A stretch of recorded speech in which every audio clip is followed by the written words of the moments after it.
Okay, good morning everyone. I have some questions for you. Have you ever wondered what power music has to make us feel a certain way, lead us to a certain mood, or manipulate us to hear a certain sound? To answer those questions, today we are going to talk about functional tonality. To illuminate this abstract concept, our presentation will be divided into three parts. First, we are going to talk about basic foundation, and then we're going to talk about phrase modulators. Finally, we are going to talk about harmony variety. So let's just dive right into the first part. What is functional tonality? According to Open Music Theory textbook, yes, functional tonality is how a sense of musical stability or tonic is established or led to by utilizing the function of harmony. I know that was a very broad and abstract definition. So to unfold that concept, let's look at this illustration I have right here. Think about harmony as the road that leads you to a destination, and the melody is the transportation that you use to travel there. Now, there are two different things that this illustration is related to music. First of all, there are many different ways you can use to travel from one point to another. Your starting point and your destination will always, like the point that you pick will always be the same. They will remain constant. However, between those 2 points, there are many different ways you can take to get there. Just like how we can use many different harmonic progressions to travel away from the home tone to the development and vice versa. Now, that's not all. This illustration is also related to music in the sense that a road leads you to a destination, right? Just like how certain chord leads you to a resolution. To illuminate this tendency that I'm talking about, my pod members is going to play this small little micro progression right here, and they're not going to end the excerpt. But I bet that you will still know where is it gonna go. All right? We'll just do it. 1, 2, 3.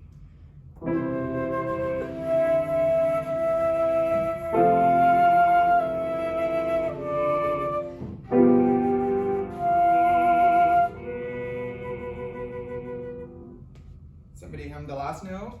Mm-hmm. Yeah! How do you know that? They didn't play it. It's not on the screen. Like, how do you know that? The leading tone. Yeah. Okay, that's a very good point. I'm going to talk about that right after this. So can we all sing this small little excerpt? I'm sorry, it's 8:30 in the morning, but I know you can do this. Just C major, nothing big. Elizabeth will give you the first chord, and I'll conduct. Okay.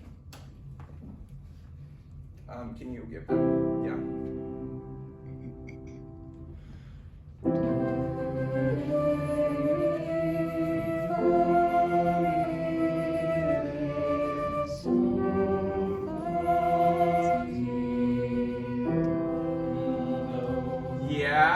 Yeah, very good. Right, so that's the resolution. Okay, now, why did you guys hear that resolution? That is thanks to functional tonality. So how does harmony function? According to Professor Banky, like she always say, we are trained monkeys. So the culture that we grow up in influences our audiation and perception. That is why we hear things in a certain way. That is because we are influenced by the culture that we grow up in. Also, the tendency to resolve to a certain sound is built on the tendency tones in the chords. For example, in the last excerpt that we just sung, G7 leads to C major because the chord members of G7 crave the chord members of C major, right? So, tendency tones. G7 leading to C major is an example of a dominant chord leads to the tonic chord. And we all know that predominant chords leads to dominant, right? That is how we get the basic phrase model: tonic, predominant, dominant, and tonic.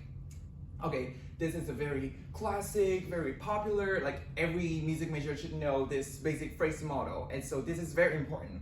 Don't forget this. It's going to be the core thing of this presentation. So this basic phrase model can be unfolded on so many levels. And this piece we are going to talk about by Amy Beach, children's album Opus 36, number 1, is a wonderful example of how the phrase model can be unfolded on different levels. Mason is going to play for us with the recording, and I'm going to show you the score on the screen. So while listening to the recording, can we hear from this measure to this very end right here? Can you listen very closely and tell me how many perfect authentic cadence that you hear? All right, Mason, whenever you're ready.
Okay, so after that, it goes back to this section and ends right here. But for the sake of our time, we're just going to end there. I am very sorry. So, who can tell me how many perfect authentic cadence that they hear? Anyone? Yes, Miranda. 1. Yeah, that's right. So from this measure to that measure right there, there's only one perfect authentic cadence. That is a very important point, and I want you all to remember that. I'm going to go back to that later. But first, let's take a look at the form of the piece. This piece is written in the form that of A, B, A, go to C, and then goes back to A, B, A. What is interesting about that is that, okay, first of all, what key is this piece in? Lucas. F major? That is right. All right, so look at this C section right here. It is modulated to B flat major because we see a bunch of E flats right here. So B flat major is the subdominant key of F major, and subdominant can serve as a predominant, right? So modulate to B flat major in C section. Now let's look at this B section right here. We can tell that it is harmonically in the dominant area because a bunch of C natural occur right here. It is not modulated, but it's harmonically in the dominant area. So C section is in predominant, and then B is in dominant. Do you see where I'm going with this? Yeah. So basically, the bigger form of the whole piece is a big expression of the basic phrase model. ABA establishing tonic, going away from it to subdominant in C, and then go back, leads to dominant and go back to tonic when it hits A. So the whole piece is a bigger expression of the basic phrase model: tonic, predominant, dominant, and tonic. Isn't that so cool? I was so satisfied when I figured that out. But yeah. Okay, that is not all. We have 2 more layers. Now I want you all to look at this ABA section and that perfect authentic cadence right there. Like, okay, now we are going back to the perfect authentic cadence that Miranda just talked about. So we know that there's only one PAC. And before that, there are a bunch of half cadences. Like every single phrase ends with a half cadence. We have literally 5 half cadence occurring before we have our last perfect authentic cadence. Why? We can see that the composer is building the tension to intensify the tendency to resolve to tonic by using a bunch of half cadences to make that last cadential motion from 5 to 1 so glorious and satisfying. So, using the function of half cadences to intensify the conclusiveness of a perfect authentic cadence, I wonder what that would be called. What would that be called? Anyone? Functional tonality, using the function of something to do something. So yeah, functional tonality, yeah. Okay, now go back to basic phrase model. There's only one last layer. This is the smallest one. So we can see that right here. The tonic, predominant, dominant, tonic. Basic phrase model is established very, very clear right here. So we can see that tonic is established through 4 bars. These 2 bars are representing the predominant area. And right here we have a cadential 6/4 representing the dominant area lead back to tonic in 1. So it is very clear, tonic, predominant, dominant, and tonic. What is interesting about this predominant section is that there are 3 chords. One of them is diatonic and 2 of them are chromatic. However, all of them are just representing a diatonic chord, which is the 4 chord right here. The tonicization right here is tonicizing 4, as we can see, and the modal mixture right here, the minor 4, is a prolongation of the diatonic major 4. So a bunch of crazy chords, 2 chromatic chords, but they're just representing the diatonic 4. So yeah. So that is the last layers of the basic phrase model. Now we are going to move on to part 3 and talk about chromaticism. Isn't that interesting? I want you to think back about the transportation example that I talked about at the beginning of this presentation. So in part 2 we talked about harmonic tendency, how something leads to something, just like a road leads you to somewhere. And now we are going to talk about harmonic variety, like how you can take many different routes to travel from one point to another, just like you can use many harmonic progression. Chromaticism, what is that? So there are obviously shorter ways and longer ways you can use to travel from somewhere to somewhere. And by shorter ways, it's not like necessarily like short in distance and in length. It is more simple. We are just using whatever we have in our crayon box. Chromaticism is like taking colors from another box to color your picture. So it's like taking chords from different keys to make your journey a more satisfying or more colorful. Yeah. So longer way and shorter ways. Shorter ways we can omit chromatically altered chords to make our progression super simple, and to expand it, we can add more chromatic chords to the progression to make it more colorful, to add more feelings, mood, colors into it. And to demonstrate this, Aria and I are going to play the piece that we just listened to in part 2. The first time we are going to play a simplified version of the last 8 bars. We are going to omit these 2 chromatic chords, the modal mixture and the tonicization. Yeah, and we're just gonna play the 1 and sustain the 4, super basic. So let's try, shall we? We are going to play the original first, and then after that, we are going to play the simplified version. You ready, Aria? Yes. All right.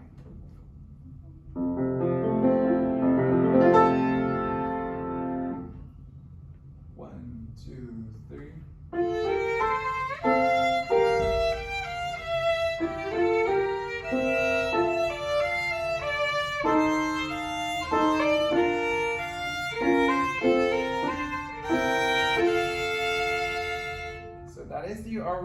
original. Now, this is a simplification. More simple, or simpler, whatever.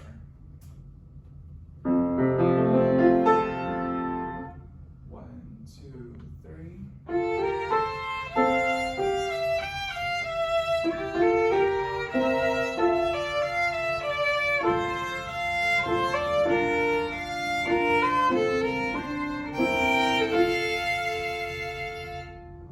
You can see that there's less flavor and it's simpler, right? Now, let's think about how we can expand this. We learned 4 different types of chromatic chords this semester: modal mixture, tonicization, augmented 6, and flat 2/6 Neapolitan. We already saw modal mixture and tonicization right there. So now, let's add some more flavors. Let's use augmented 6 and flat 2/6 in our variation. But first, we're going to play the original. Yeah, you can just follow on the screen. You ready? Yeah. 1, 2, 3.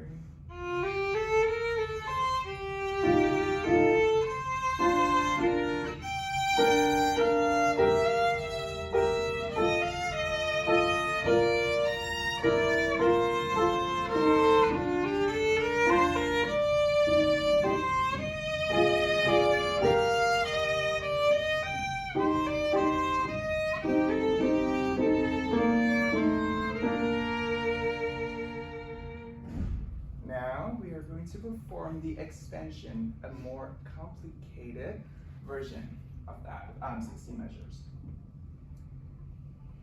1, 2, 3.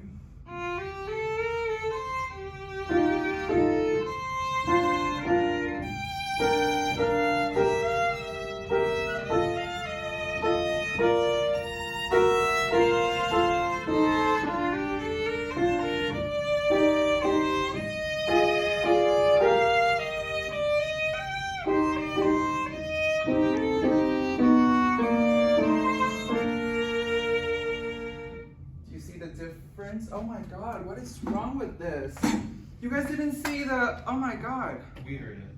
Oh, okay, well, that's fine too. Sir, I don't, okay, it's not really, yeah, so right here, instead of playing the F natural, we use a flat, G flat, which is the flat 6 of B flat major, because this is modulated to B flat major, and right here is the flat 2. It's not flat 2/6, but because it's smoother, but don't worry about it. C flat, which is the flat 2 of 2 minutes. Okay, flat 2, which is the flat C flat, the flat 2 of B flat major. Make sense? Yeah. So that is everything that we have for y'all today. Is there any question for me or any members of my pod? Please do. Yesterday, Elizabeth asked me, what is functional tonality? I was like, I don't know. which is pretty funny, I think. Sorry, I have a bad humor, but no question for us? Okay, well, that's all that we have for y'all, so thank you so much for listening.